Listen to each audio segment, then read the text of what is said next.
A ver, ¿me están escuchando ahí? Ahora sí, ¡Vamos! vamos que pudimos. ¿Cómo anda Lo Darío? logramos. ¿Qué Lo haces, logramos. Nicolás? Un placer, Bien, vos. che. Un gusto, lo mismo. Bien, bien, bien. Que podamos charlar un ratito.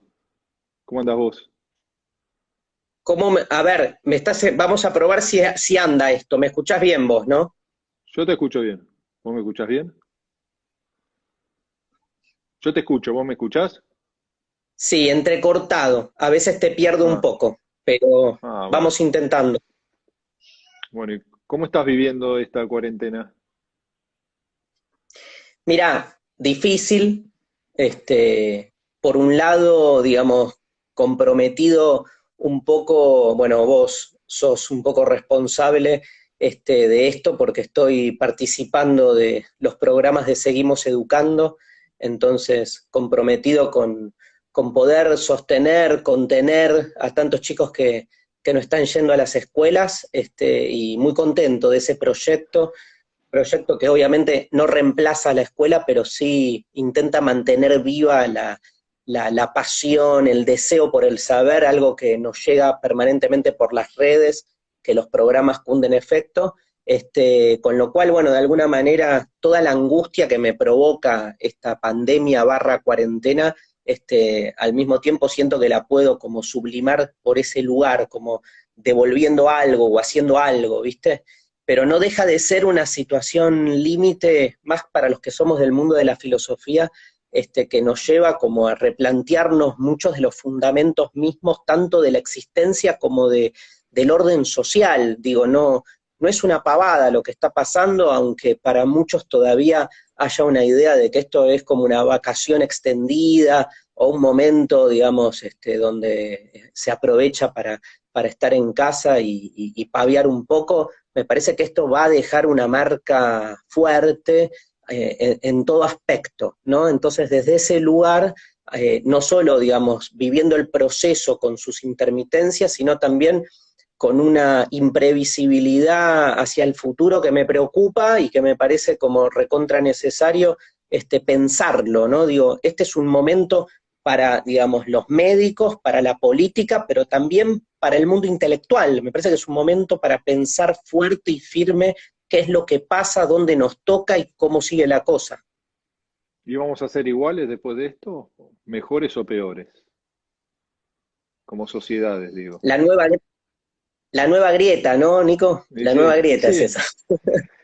Y no, porque digo, creo que pone esto fuerza a poner muchas cosas en perspectiva también, ¿no? Lo que Sí. antes parecían derechos adquiridos de la empresa en una crisis y en una profunda duda de cara al futuro, ¿no?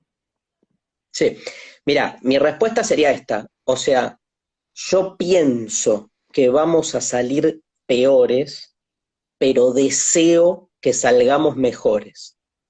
Y vivo con esa tensión y no quiero negar mi estado pesimista, ni quiero negar lo que va surgiendo de ciertas experiencias que uno va percibiendo en la esfera pública, en los comportamientos. Digo, me parece como que negar es lo peor, o sea, todo negacionismo es algo que tira para atrás, ¿viste? Me parece que en ese sentido, digamos, hay que asumir que estamos viendo cosas copadas, pero también cosas que nos generan como mucha sensación fea, ¿viste? Sobre todo en función del futuro, pero en relación al presente. El futuro siempre es una proyección del presente, no me cabe duda. Entonces, para mí hay cuestiones que tienen que ver con la primacía de cierto individualismo que uno hubiera pensado que se iba a disolver más pronto en función de que toda esta pandemia, si algo pone en jaque es la idea de individuo como fundamento último, autónomo y poderoso.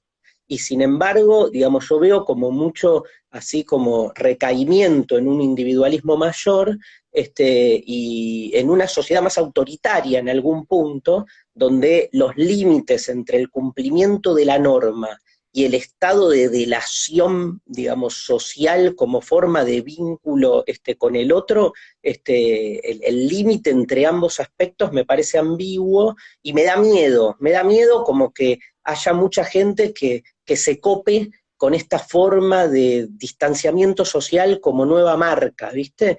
Porque una cosa es cumplir con el distanciamiento en pos de un propósito, o sea, que el distanciamiento social sea un medio, y otra cosa es que se vuelva un fin en sí mismo. Y a mí me da miedo que cuando pase la pandemia, algo de este rastro así de distanciamiento que tiene más que ver con una sociedad más individualista quede. Eso me preocupa, por eso digo, mi optimismo, mi deseo de que la cosa salga mejor, supone laburo, trabajo de concientización, trabajo, viste, permanente ahí con el otro para que la cosa no quede en lo que por otro lado se ve que está pasando. ¿Y vos pensás que la desigualdad se va a profundizar? Digo, con esta pandemia que todavía no golpeó el sur, porque no golpeó América Latina ni golpeó África todavía, ¿no? No sabemos cómo se va a comportar. Pero si uno proyecta hacia los países más desarrollados, los golpeó con tanta intensidad, el día que la pandemia se meta en la pobreza del hemisferio sur va a ser otro drama. Sí, dos cosas en relación a eso. Bueno, habrás visto que circula por ahí muchos escritos de este filósofo surcoreano barra Sí, alemán que es Byung-Chul Han, que está buenísimo el análisis que hace, digamos, porque va un poco ahí, ¿no? Muestra la última nota que tiene 1 o 2 días, dice algo así como que las sociedades liberales han sido más golpeadas porque frente a una situación límite como esta, tuvieron como mayor reacción y posibilidad de, digamos, de resguardar la cuestión sanitaria las sociedades más autoritarias. Entonces, da el ejemplo de China y algunos países asiáticos donde, digamos, la ecuación problemática sería que cuanto más autoritaria es tu sociedad y más intervenís en las libertades individuales en términos biométricos, en el seguimiento de la población, más capacidad tenés de previsión y de control de la pandemia. Con lo cual se da una paradoja insoportable, porque es como que, digamos, vos tenés que de algún modo sacrificar algo de tu libertad en resguardo de tu libertad venidera, digamos, de que esa libertad, digamos, no se desmorone. Digo, como mínimo es paradójico y es un problema. Visto así, digamos, obviamente se abre un aspecto en la cuestión política novedoso, ¿no? Digamos, cómo poder enhebrar una cuestión con la otra. En relación a la desigualdad, digamos, también hay un problema ahí, donde me parece que ahí se vuelve fundamental, una vez más, el rol del Estado, ¿no? Que es que el aislamiento, Nicolás, ¿no? El aislamiento social como normativa del Estado, como normativa pública, supone el hecho de que todos los ciudadanos tenemos que respetarlo por igual, o sea, supone una igualdad ciudadana donde todos tenemos que quedarnos en nuestras casas por igual, pero las casas no son todas iguales, ¿no? Entonces, quedarnos en nuestras casas por igual supone, digamos, llevar la desigualdad de base que hay en las sociedades ahora al interior del confinamiento. Por eso es fundamental todo lo que hace el Estado para compensar esa desigualdad, porque si por un lado hay una exigencia de igualdad en el confinamiento, por otro lado hace falta el rol fundamental del Estado para que los que menos tienen vivan el aislamiento de un modo, digamos, más sostenible, ¿no?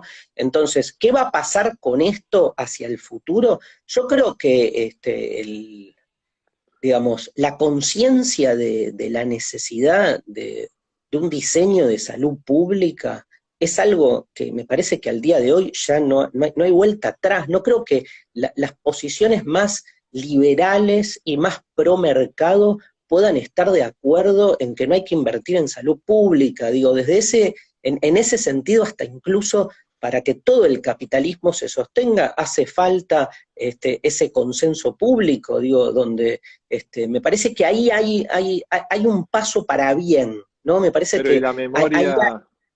Y la memoria de corto plazo muchas veces social, Darío, porque si recordamos, por ejemplo, la crisis del 2008, que se pensaba que podría reconfigurar en parte el sistema capitalista, digo, que no sea, ¿no?, que nos gobierna la especulación financiera, es como que duró pocos meses y se volvió a profundizar el mismo esquema ultraliberal financiero, ¿no? Es como, ¿cuánto tiempo podemos sostener después de este shock, ¿no?, que está viendo la humanidad, esa mirada que vos estás planteando que yo comparto? Lo que pasa es que ahí va a depender, ¿no? Entiendo, digo, que va a depender mucho de las políticas ahí a corto plazo que se decida. Y digo acá, corregime vos que sabés más que yo en esto, que se decida a nivel nacional en los consensos sociales que se den entre todos los actores partícipes del Estado Nacional que sea. Digo, volvió el Estado Nacional en todo esto, porque las fronteras de la globalización, bueno, de algún modo se han desestabilizado un poco y me parece que la pandemia lo que ha fijado es como nuevos escenarios en la necesidad de consensos sociales al interior de los países. Digo, hoy la Por supuesto. frontera ha vuelto, ¿no? A tener importancia y ahí depende mucho de los liderazgos, ¿no? Políticos en los países donde los personalismos son importantes, como el nuestro, no me cabe duda que tu pregunta se contesta directamente con el liderazgo concreto, digamos, en este caso del presidente, o sea, la necesidad de llevar al país a un nuevo pacto, ¿no? Volviendo a la década del 30, hay un nuevo pacto social venidero, no me cabe duda, para que la situación económicamente sea sustentable. Y creo, digo, por lo que uno ve, que, digamos, los actores son los mismos de siempre, digo, los que no quieren entrar al pacto van a tener que desendurecerse un poco, ahí van a entrar a jugar mucho la cintura política que tiene el presidente. Hay otros países donde la cosa se da sin necesidad de tanto personalismo, ¿no? Donde funcionan por ahí ya las estructuras por sí mismas, pero en nuestro país va a depender de eso, ¿no? No, y comparto, ¿no? El tema es la vuelta del Estado-nación, ¿no? Inclusive en aquellos procesos de mayor integración, como era la Unión Europea, llega un momento que cada uno se mira a sí mismo, ¿no? Y vos ves como una Alemania tuvo mayor capacidad de enfrentar esta pandemia que Italia, España, y cada uno con su propio libreto, ¿no? Ahí no hubo una mirada común en todo, en toda la Unión Europea. Y en esto también una vez se ve con duda, ¿no? Este libro de Naomi Klein, ¿no? Creo que se llama La teoría del shock, ¿no? Que ella Sí, empieza contando cómo fue Katrina en el sur de los Estados Unidos, ¿no? Y cómo ese cierto. shock, ¿no? Empezó con un proceso de que consolidó la privatización de la educación, ¿no? En New Orleans, cómo hicieron para instalar las escuelas charter, ¿no? Como una crisis profunda, en vez de permitir más Estado, terminó dando más mercado, y más mercado sin regulación termina siendo más desigualdad, ¿no? Y daba el ejemplo de el tsunami en el sur del sudeste asiático, cómo implicó la privatización de todos los accesos al océano, ¿no? Que antes estaban los pescadores, y a partir de allí se generó una oportunidad para instalar hoteles 5 estrellas, ¿no? Entonces, uno a veces tiene la duda si todo esto va, como ha pasado en muchas crisis, revitalizar, ¿no?, las políticas más de concentración y más de liberalización de las fuerzas del mercado, o va a permitir en esto que vos planteás estados, naciones más fuertes, y al mismo tiempo la posibilidad también que haya procesos de integración más centrados en las personas que en el capital. Me parece que ese es el escenario. Te diría que en paralelo a eso, también se juega como una pregunta más existencial. En filosofía diríamos una cuestión ética, ¿no? Pero ética en un sentido amplio, que tiene que ver, si querés, déjame que lo haga la pregunta como si estuviéramos en una clase de primaria, ¿no? Que sería, ¿qué expectativas tenemos, digamos, en esa percepción ciudadana y personal de lo que está sucediendo, si la humanidad va a salir de esta mejor o si la gente después de esta se vuelve más jodida, ¿no? Hay como esa pregunta porque vos vas viendo lo que te va pasando incluso a nivel personal y la verdad que las respuestas son muy fluctuantes, ¿no? A mí a veces, más un domingo, te juro, me cuesta confiar en que la humanidad salga de esto de un modo como más consciente de que el individuo como categoría colapsó, ¿no? Digamos, me cuesta, digamos, percibir que el acatamiento a la cuarentena, que es uno de los fenómenos políticos que va a quedar en la historia, digamos, que se haya logrado ese consenso social, me parece, pero único. Sin embargo, creo que es mucho más fuerte la motivación individual que la motivación altruista, ¿no? Digo, me ¿No es cuesta el creer, miedo lo que ordena? ¿No es el miedo a lo que uno y sí, vio en Italia y España o lo que uno ve cuando en Nueva York están haciendo cementerios o fosas comunes, ¿no? pero más a lo individual que Sí, sí, al al individual, otro. sí, sí, sí, sí. Me parece que el gran ausente acá sigue siendo el de siempre, que es el otro, ¿no? Porque ese otro está presente en lo que vos planteás, en las desigualdades incipientes o que se pueden potenciar. Digo, incluso hay otro texto que también está bueno para ver, que es para leer, que es de Paul Preciado, que se llama Aprendiendo del virus, que habla justamente de las fronteras, cómo esta frontera de repente vuelve a tener fuerza la frontera nacional, pero, digamos, Preciado, así en un tono más pesimista, dice, y ojo que la frontera, digamos, se está volviendo cada vez más la puerta de mi casa. Ahí hay un desafío para la política, porque si la frontera se vuelve la puerta de mi casa y después dice, y de ahí la frontera se vuelve el barbijo, ¿no? Digo, en la medida en que uno crea que el único territorio a defender es el territorio de lo individual, es imposible ahí justamente la sensibilidad para con ese otro que en un contexto como este padece el doble o el triple, ¿no? Entonces, ahí me parece, digamos, que está un poco en juego. También es cierto que uno ve como situaciones nuevas y que también, esto te quiero decir, colapsan muchas de nuestras cuestiones individuales, tradicionales. Calculo que nadie va a salir de esto, y lo digo ahora en términos existenciales, nadie va a salir de esto indemne. O sea, todos teníamos un proyecto para este año, ese proyecto se fue a la mierda. Todos teníamos una idea de nosotros mismos para este año, está todo colapsado. Digamos, la cuarentena pone en evidencia, digamos, que hay algo de la normalización del cotidiano que se nos desestabilizó.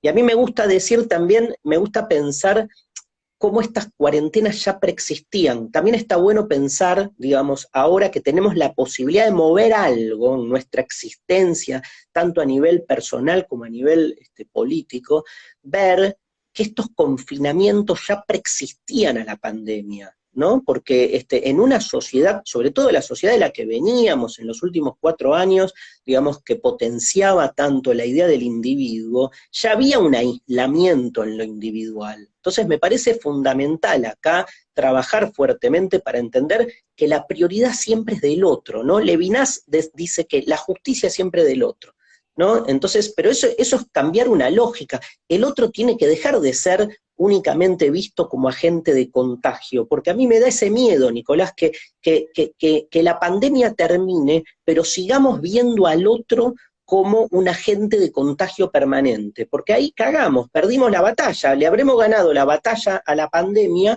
pero nos ganó el individualismo. Me parece que esa batalla también hay que darla, y que bueno, se está dando, ¿no? Pero que esa hay que batallarla en el día a día, en los medios, en la política, en todos los lugares donde hacemos de algún modo nuestro trabajo.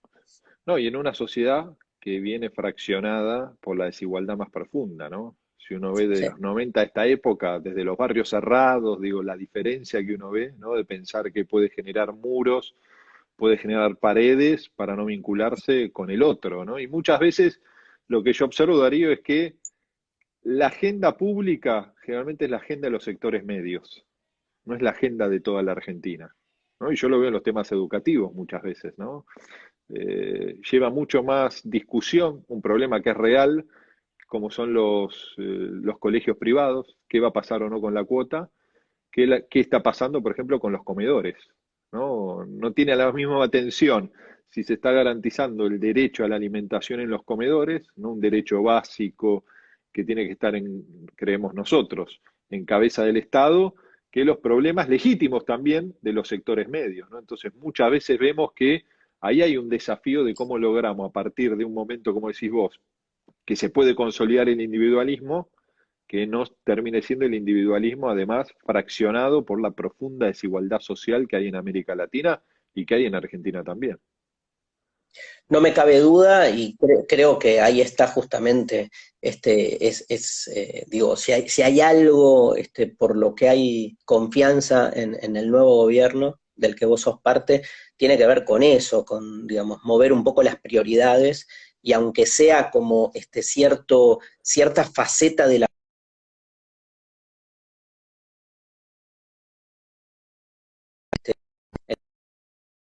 fue el movimiento que puso, digamos, en primer lugar las necesidades de los más desposeídos, ¿no? Entonces, digamos, si hablamos de desigualdad, como estás hablando todo el tiempo vos, no me cabe duda de la confianza y la expectativa que hay en las políticas relacionadas con el tema, ¿no? La confianza está. ¿Cómo lo estás, cómo estás viendo? O sea, obviamente preguntarte cuándo vuelven las clases es una pelotudez, pero es obvio que, digamos, hay un tema ahí como fuerte, ¿no? De qué va a pasar con el año. Yo la otra vez decía en mi programa de radio medio en joda que, que lo mejor que se puede hacer es suprimir el año, ¿viste? Como que el 1 de enero del año que viene vuelva a ser el 2020 Sí. directamente, como que este año, nada, pasó, ¿viste? Pero me imagino, además desde la gestión, digamos, la incertidumbre del día a día te imposibilita poder tomar decisiones más a mediano plazo. Hoy tomar una decisión a mediano plazo es suicida, ¿no? Porque después aparece un número distinto o cambia el esquema y tenés que volver atrás, no es la manera, No, ¿no? no, lo que tenemos sí es un ordenador que nos marca que lo más importante es la salud, ¿no? Y es a partir de eso, todo lo demás son incertidumbres, ¿no? Son incertidumbres Claro. en Argentina y son incertidumbres en todo el hemisferio sur, inclusive en los países europeos que todavía no saben cuándo van a poder volver a la escuela. Ahora, la realidad es que el gran desafío es que no se profundice la desigualdad en nuestro país, ¿no? Porque Claro. esto es un enorme desafío, digo, la continuidad educativa es un enorme desafío para los hogares sectores medios, ¿no? Con todas las posibilidades que esos hogares tienen, como pueden tener tu hogar, el mío, ¿no? Desde la computadora hasta adultos con estudios universitarios que más o menos pueden acompañar. Y después en la Argentina, que es la que nosotros tenemos que asumir la voluntad de darle una respuesta, de acompañar, que es donde se manifiestan todas las desigualdades, todas las caras de la desigualdad, la socioeconómica, la que da el acceso a la tecnología, la del capital educativo de la familia, ¿no? Entonces, por momentos uno observa que en ciertos sectores no hay un reconocimiento a lo que es la profunda desigualdad que tiene nuestro país, ¿no? Y que piensan que en el campo de la educación todo se resuelve con la evaluación, ¿no? Si evaluamos, podemos mejorar nuestro sistema. Y nosotros decimos, bueno, sí, evaluar es importante, pero más importante que evaluar es cómo nos interpelamos a nosotros mismos como sociedad para darle a la educación la prioridad que la educación debe tener y las respuestas que le tenemos que dar a nuestra escuela, a nuestra sociedad en un momento que han sido, en términos objetivos, los digo, 4 años muy duros, ¿no? 4 años muy duros en No, no, ni cuanto hablar. al crecimiento del desempleo, de la pobreza, ¿no? Que todo eso repercute además en la Pero escuela. aparte, estás dando en un punto clave, ¿no? Porque para mí es el tema, ¿no? El tema con mayúscula de lo que podemos llamar la crisis de la educación, quitándole a la palabra crisis su connotación negativa, ¿no? A mí cuando a veces me dicen, para vos la educación es una cagada porque está en crisis, yo digo, no, que esté en crisis significa que está viva, pobre educación que no esté en crisis. Aparte, el término griego crisis tiene que ver con eso, con separar, para poder ver todos los concomitantes que hay alrededor de un acontecimiento como el educativo. Si la educación no está en crisis, significa que está muerta, ¿viste? Entonces ya es un cementerio, no es una escuela.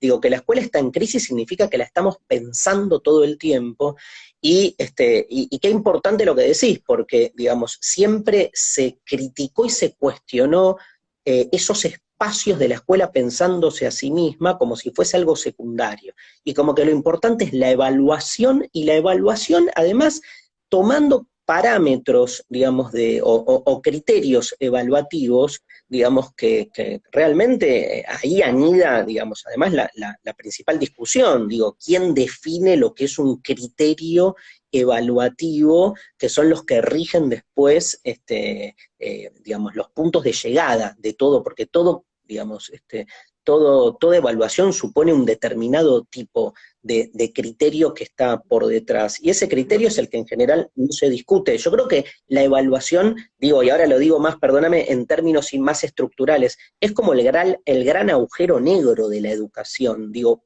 si se piensa la educación solo desde la evaluación, tenés un tipo de educación. Ahora, como decís vos, mirá qué importante que es apostar a lo público, donde una educación pública, digamos, con la inversión debida y con el trabajo debido, genera en situaciones límites como estas, justamente la posibilidad de un sostén. Digo, la Bueno, es que la desigualdad, crisis, ¿por sí, qué se bueno, pero la es eso. percibe tanto, no?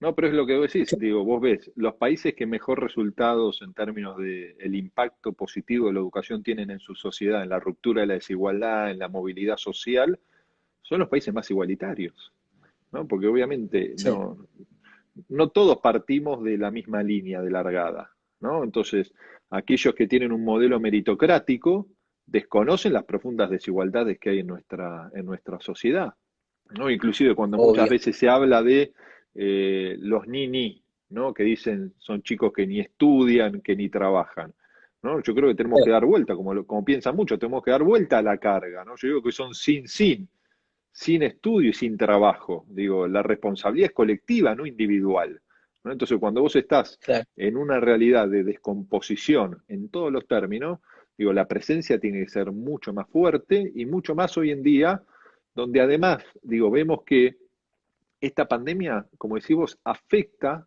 la incertidumbre a todos. Dice, no hace diferencia de edad, no hace diferencia de ubicación geográfica, no hace diferencia de nivel socioeconómico. Digo, y eso también implica que en este enorme esfuerzo que están haciendo todas las familias, ¿no? Y los docentes en tratar de seguir educando a la distancia, digo, no se sobrecargue a nadie. Digo, no podemos sobrecargar a los adultos, no podemos sobrecargar a No, los no. chicos. Hay, Nicolás, un reconocimiento masivo, por lo menos en mi percepción, de cómo los docentes, digamos, tienen una presencia a través de donde pueden, de las redes, de las plataformas mediáticas, pero, digamos, qué orgullo también, ¿no? Digamos, el docente tan vituperiado, ¿viste? Nada, Es que yo eso, creo me que da tanta. después de esto, yo que hoy a la mañana hacía los ejercicios con mi hija más chiquita, digo, todos valoramos mucho más, no solo al maestro y a la maestra, sino el desafío que es crear conocimiento en un aula, ¿no? Digo, el amor, Total. la paciencia, ¿no? El rol del maestro y la maestra, que uno a veces está con su hijo y con uno le cuesta. Imagínate trabajar con 30 en nuestras aulas, que son absolutamente heterogéneas, digo, en cuanto al capital educativo, social de cada uno de los chicos, digo, entonces eso creo que es un momento también de reflexión, ¿no? Y yo me quería llevar, más que nada, tu mirada, Darío, si vamos a ser mejores o no después de esto, o si se va a consolidar esto que decís vos, que es el individualismo, ¿no? Si nos vamos a mirar todos hacia adentro, si vamos a terminar viviendo mirándonos nosotros mismos, o si esto puede reconfigurar un poco las sociedades con estados más presentes, digo, con la posibilidad de darse Sí. cuenta que la solidaridad es el camino. Pero escúchame, yo ratifico lo que dije antes, aunque no nos guste. Yo digo, y lo planteo en términos de tensión. que es, porque viste, hay una tensión hermosa que trabajamos en filosofía, que es entre el querer y el saber, digamos, ¿no? Que es la tensión fundamental. Yo creo en ese sentido, posta. O sea, hoy por hoy te diría, me da la sensación de que hoy por hoy veo por ahora como una primacía más de lo peor que de lo mejor. O sea, veo como reacciones más jodidas, ¿viste? Si tengo que ponerlo en la balanza, no desmerezco con esto todo lo positivo, pero digo, todavía me impactan más las preocupaciones que tienen que ver con esto, con los disciplinamientos, con el neoindividualismo, ¿viste? Con el espíritu de delación ciudadana que está instalado también. A mí me parece fundamental que la cuarentena para que funcione, y estoy 100% de acuerdo, necesita de un orden, y hoy por hoy el orden público funciona porque en las calles las fuerzas de su seguridad cumplen su rol. Ahora, para mí ver las fuerzas de seguridad copando las calles me da una sensación, ¿viste? Para los que venimos, para los que todavía sentimos que la democracia es un proceso que se construye día a día y con toda la confianza democrática en el gobierno, nada, no, te debe pasar lo mismo a vos, Nicolás, Sí, aunque no sí, lo sí, sí. digas, pero nada, es jodido, ¿viste? O sea, No, es pero como, es fuerte porque cuántas aparte, veces pensás, Darío, que esto es una película, ¿no?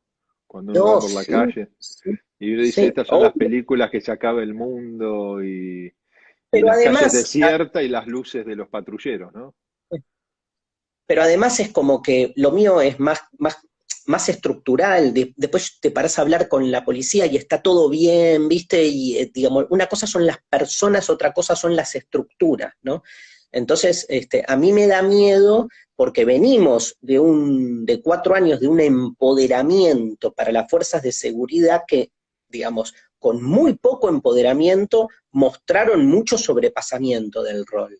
Entonces, Sí. nada, pero más miedo que eso, me da miedo que la gente se vuelva policía en su manera de relacionarse con el otro. Ahí es donde, viste, digo, epa, entonces esos miedos todavía los tengo muy fuertes. Ahora, eso es lo que yo por ahí percibo. Ahora, lo que yo deseo y tengo esperanza y hay expectativa es que la cosa se mueva.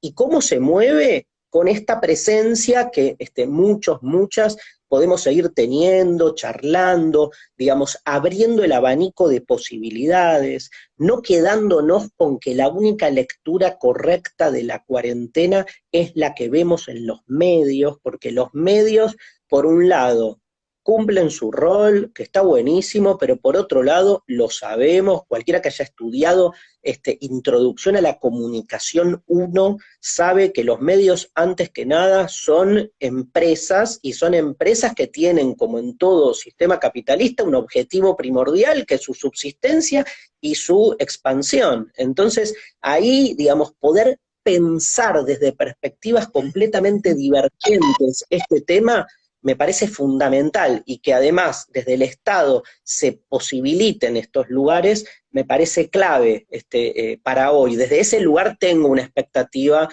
positiva. Y Darío, y si tenés que recomendar un libro o un autor para entender esta pandemia, ¿a quién recomendás? Mirá, claramente hay mucho, yo creo que hay que estar online porque se está escribiendo mucho en el día a día.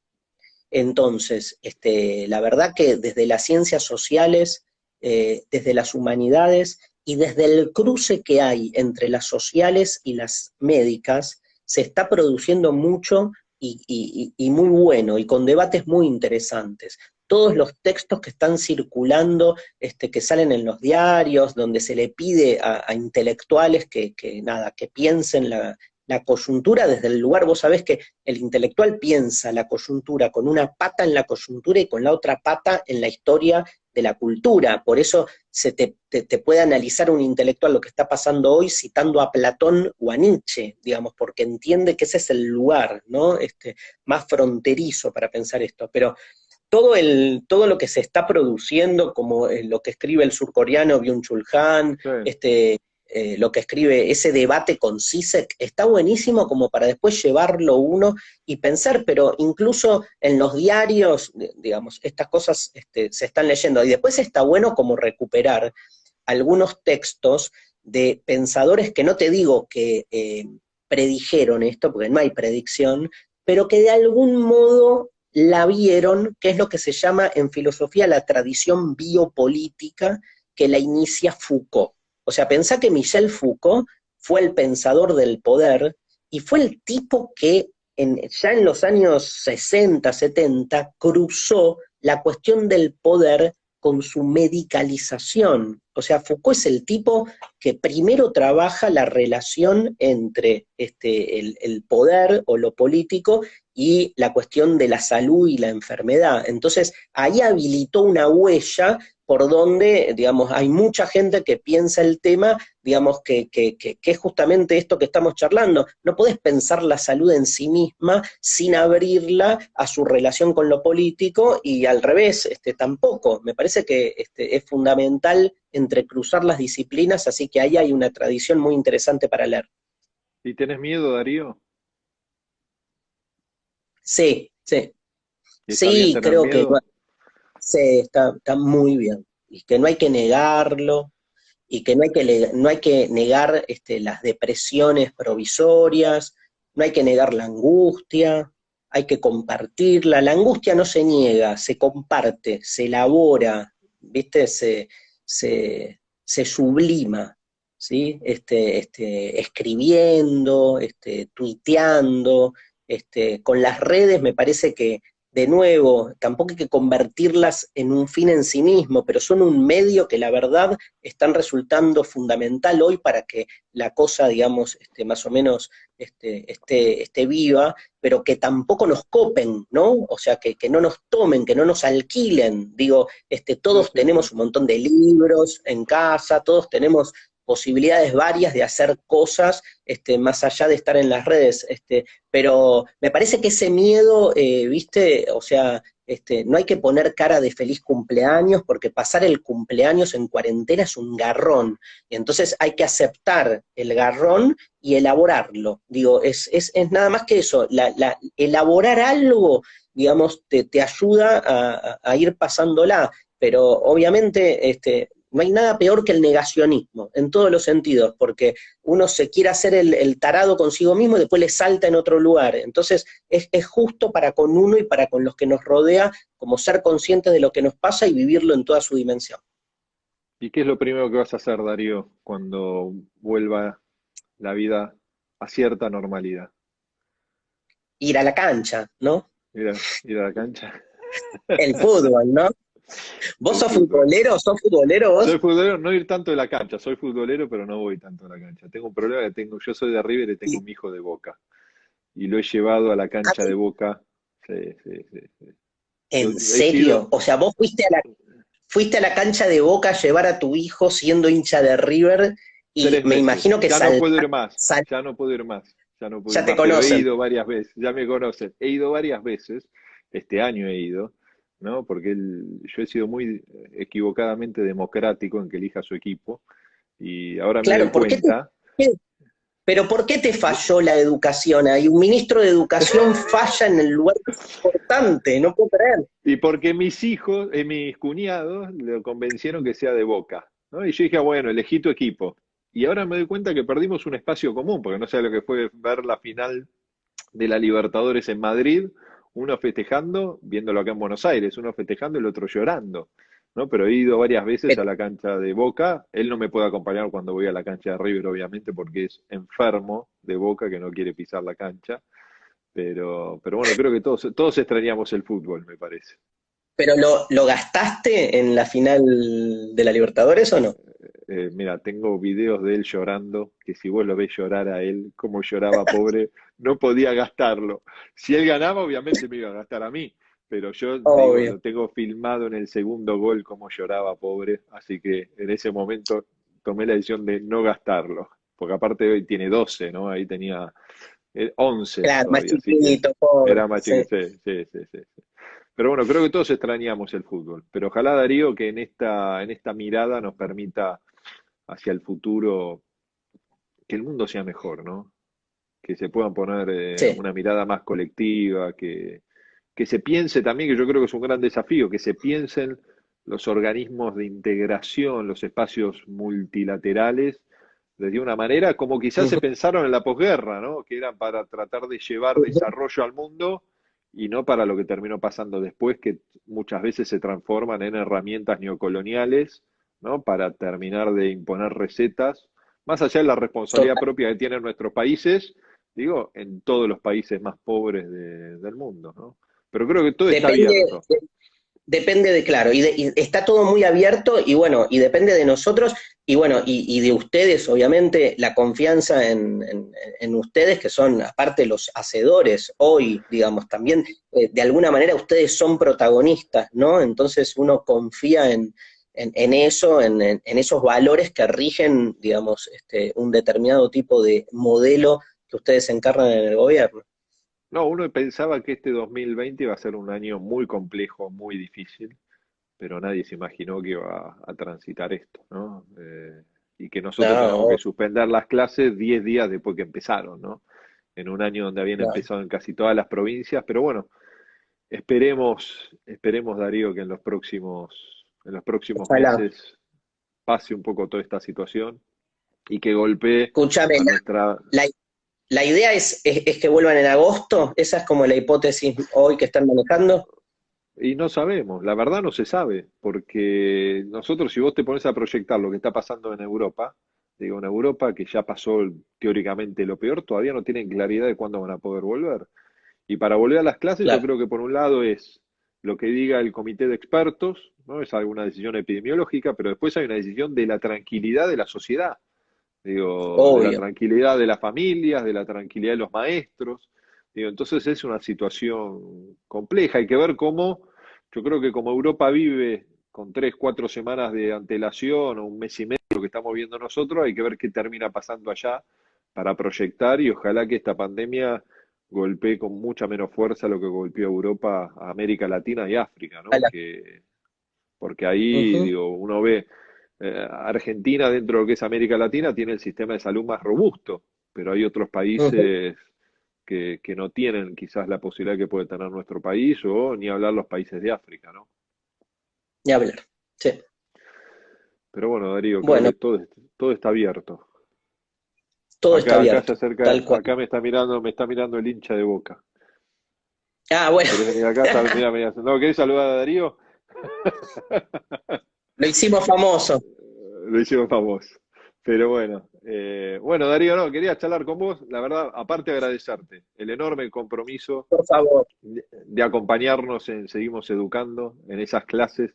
Como vos dijiste, sabemos que la escuela es irreemplazable, pero como yo siempre hablo con el equipo en el ministerio, ¿no? Además de hacer el esfuerzo para que se siga educando, yo creo que en este momento lo más importante es que la sociedad sienta que estamos, ¿no?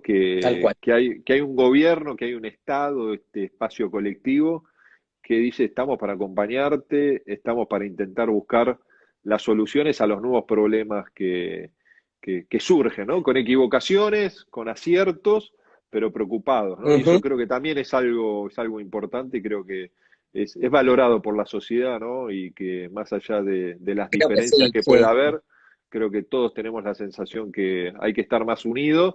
El tema es que no se consolida una mirada individualista, sino que de acá finalmente seamos como sociedad mejores. Ojalá, de una. Che, un abrazo enorme, Un gracias por el abrazo. espacio. No, gracias a vos, Darío. Un abrazo. Que termine bien el domingo. Fuerza. Igualmente. Gracias, Bueno, Nico. chao.